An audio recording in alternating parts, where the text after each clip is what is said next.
Hello, hello. Welcome to day number 149, May 29th.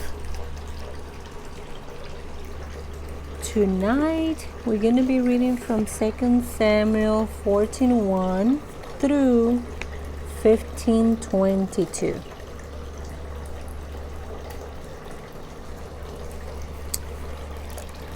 Joab realized how much the king longed to see Absalom.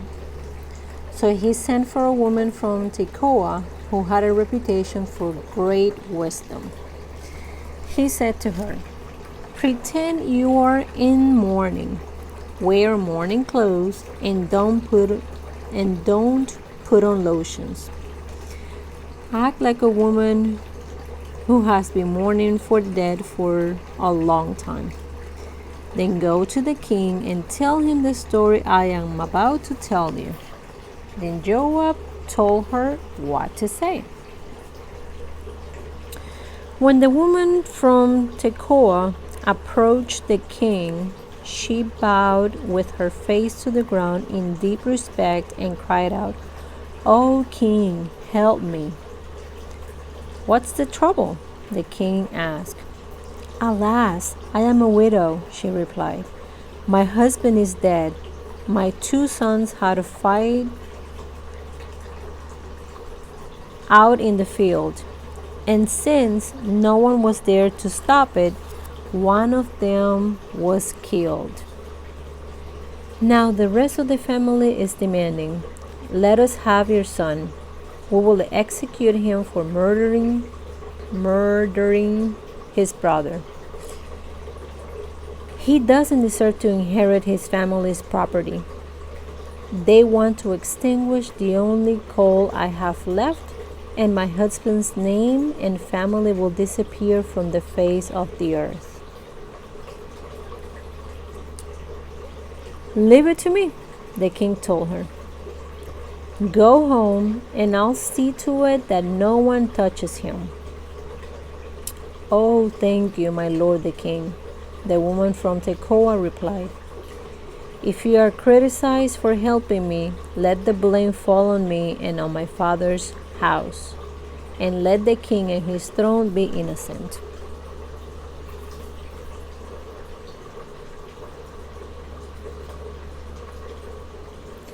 "If anyone objects," the king said, "bring him to me.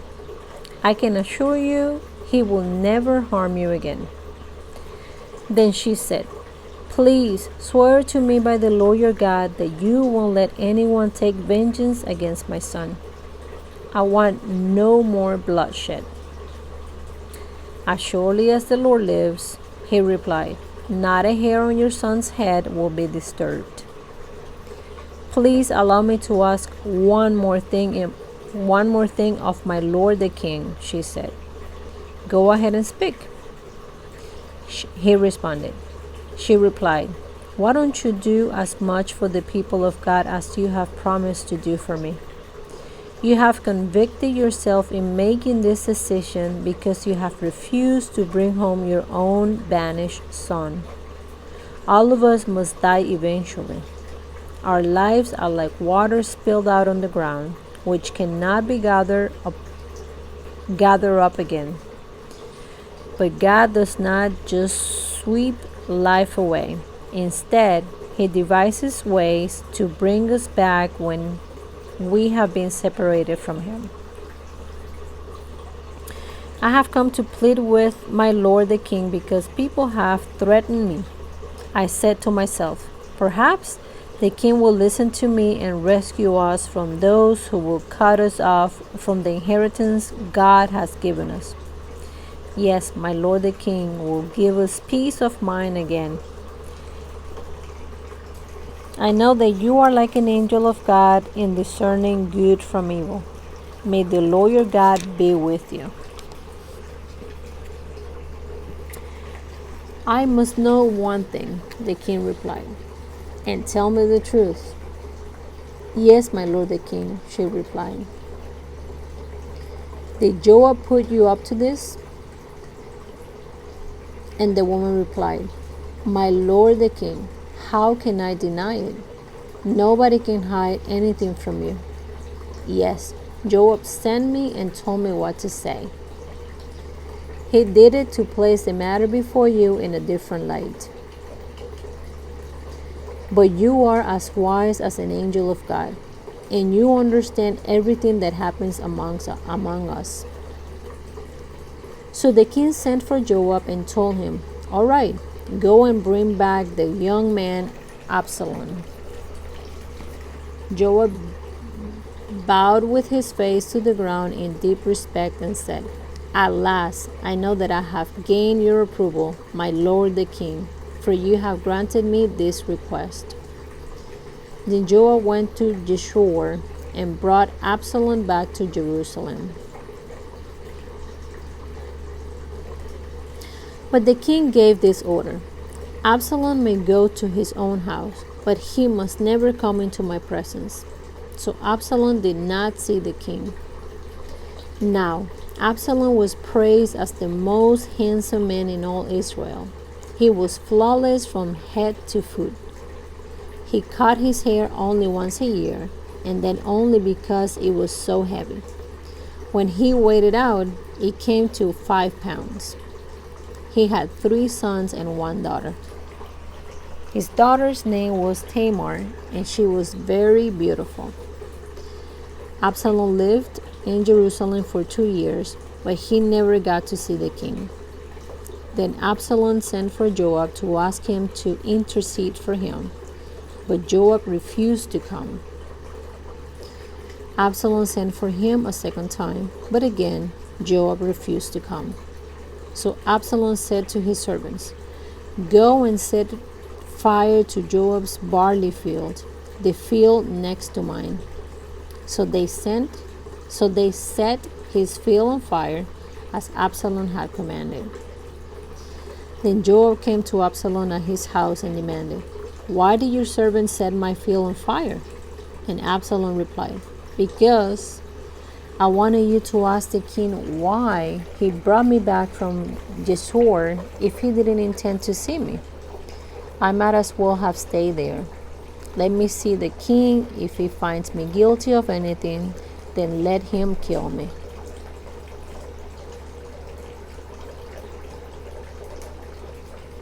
So Joab told the king what Absalom had said. Then at last David summoned Absalom, who came and bowed low before the king, and the king kissed him. After this, Absalom bought a chariot and horses, and he hired 50 bodyguards to run ahead of him. He got up early every morning and went out to the gate of the city. When people brought a case to the king for judgment, Absalom would ask where in Israel they were from, and they will tell him their tribe. Then Absalom will say, "You've really got a strong case here. It's too bad the king doesn't have anyone to hear it. I wish I were the judge. Then everyone could bring their cases to me for judgment, and I will give them justice." When people tried to bow before him, Absalom wouldn't let them. Instead, he took them by the hand and kissed them. Absalom did this with everyone who came to the kingdom for judgment, and so he stole the hearts of all the people of Israel. After 4 years, Absalom said to the king, "Let me go to Hebron to offer a sacrifice to the Lord and fulfill a vow I made to him. For while your servant was at Geshur in Aram, I promised to sacrifice to the Lord in Hebron if he will bring me back to Jerusalem." "All right," the king told him, "go and fulfill your vow." So Absalom went to Hebron, but while he was there, he sent secret messengers to all the tribes of Israel to stir up a rebellion against the king. As soon as you hear the ram's horn, his message read, "You are to say, Absalom has been crowned king in Hebron." He took 200 men from Jerusalem with him as guests, but they knew nothing of his intentions. While Absalom was offering the sacrifices, he sent for Ahithophel, one of David's counselors who lived in Gilo. Soon, many others also joined Absalom, and the conspiracy gained momentum. A messenger soon arrived in Jerusalem to tell David, "All Israel has joined Absalom in a conspiracy against you. Then we must flee at once, or it will be too late." David urged his men, "Hurry! If we get out of the city before Absalom arrives, both we and the city of Jerusalem will be spared from disaster." "We are with you," his advisors replied. "Do what you think is best." So the king and all his household set out at once. He left no one behind except 10 of his concubines to look after the palace. The king and all his people set out on foot, pausing at the last house to let all the king's men move past to lead the way. There were 600 men from Gath who had come with David, along with the king's bodyguard. Then the king turned and said to Ittai, a leader of the men from Gath, "Why are you coming with us? Go on back to King Absalom, for you are a guest in Israel, a foreigner in exile. You arrived only recently, and should I force you today to wander with us? I don't even know where we will go. Go on back and take your kinsmen with you, and may the Lord show you his unfailing love and faithfulness." But Ittai said to the king, "I vow to the Lord and by your own life, I vow by the Lord and by your own life that I will go wherever my lord the king goes, no matter what happens, whether it means life or death." David replied, "All right, come with us." So Ittai and all his men and their families went along.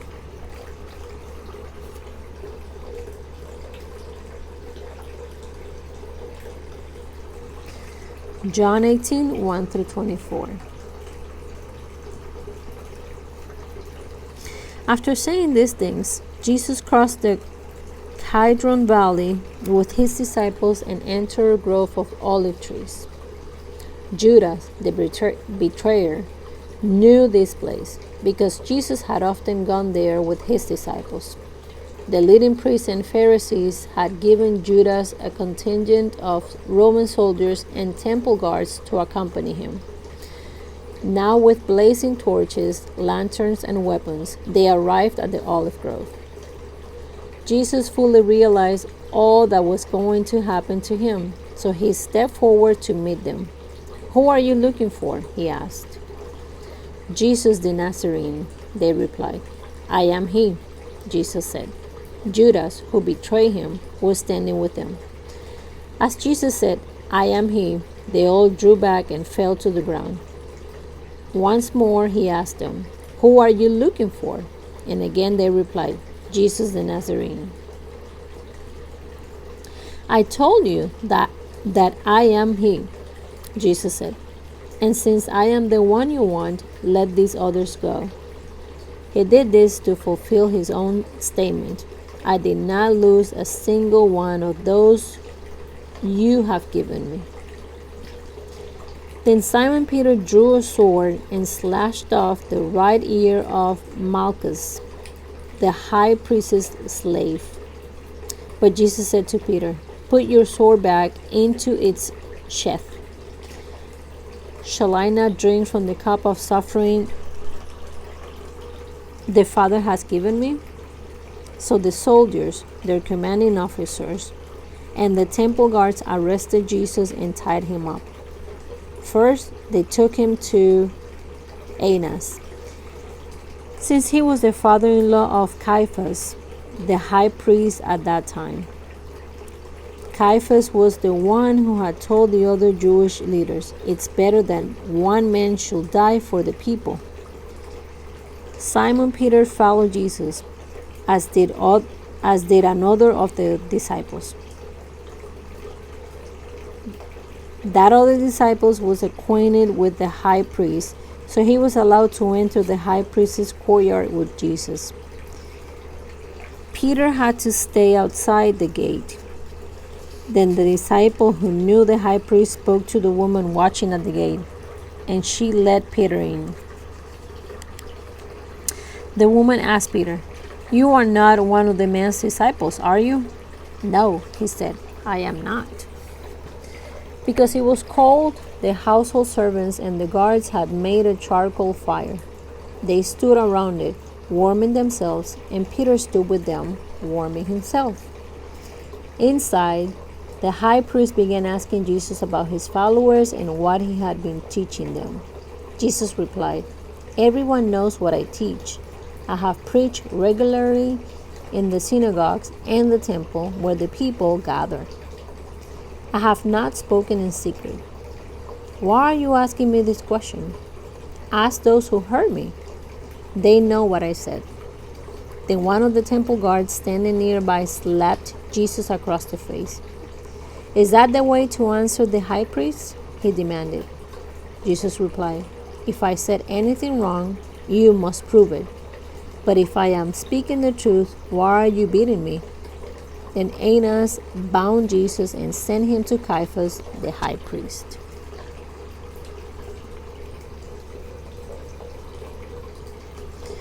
Psalm 119, 97 through 112. Oh, how I love your instructions. I think about them all day long. Your commands make me wiser than my enemies, for they are my constant guide. Yes, I have more insight than my teachers, for I am always thinking of your laws. I am even wiser than my elders, for I have kept your commandments. I have refused to walk on any evil path, so that I may remain obedient to your word. I haven't turned away from your regulations, for you have taught me well. How sweet your words taste to me. They are sweeter than honey. Your commandments give me understanding. No wonder I hate every false way of life. Your word is the lamp to guide my feet and a light for my path. I've promised it once, and I'll promise it again. I will obey your righteous regulations. I have suffered much. O Lord, restore my life again as you promised. Lord, accept my offering of praise and teach me your regulations. My life constantly hangs in the balance, but I will not stop obeying your instructions. The wicked have set their traps for me, but I will not turn from your commandments. Your laws are my treasure. They are my heart's delight. I am determined to keep your decrees to the very end. Proverbs 16, 8 and 9. Better to have little with godliness than to be rich and dishonest. We can make our plans, but the Lord determines our steps. Amen. Well, thank you so much for joining us today. Have an amazing night, morning, afternoon, evening, depending on at what time you're reading this or listening to. I will see you tomorrow. God bless you.